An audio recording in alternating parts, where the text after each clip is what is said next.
Stetsonville, Wisconsin. It is labeled as a village there in Wisconsin. It is. Population at the time was 511, I believe. 511, a railway town, as I was reading, and I was looking for the most famous, most notable people from Stetsonville. You were right there with Isaiah Stetson, so congratulations. Thanks. Thank you. Yeah, it's funny you mentioned the railway. I think we lived 100 yards from the train tracks, so we crushed many a penny, back in our kid days, putting the pennies on the train tracks and playing chicken with the train and all that kind of stuff. So it ran right by the little field that we played football in. It was great. Grew up on a dirt road across from a farm. Small house. I know we took our kids back, when we go back, and they always marvel at the fact that 8 people lived in that home.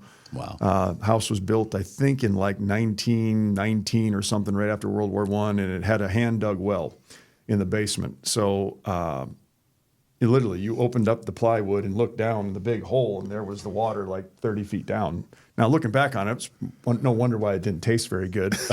And then you put 8 people in a house. It didn't. The well ran out pretty quickly. Yeah. And then they had to. We lived on land, though. It was nice. We had the ball field. The baseball field, the wiffle ball field was set up a certain way, and the clothesline was just far enough away where that was the home run.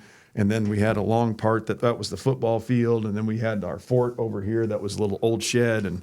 But when the well ran out, they had they drilled a modern one then, right? Went down and the water tasted better. But they drove the big well drilling trucks and stuff across our football field, and it was wet during the time, and there's like the big dually ruts and everything, and they just destroyed we were so bummed.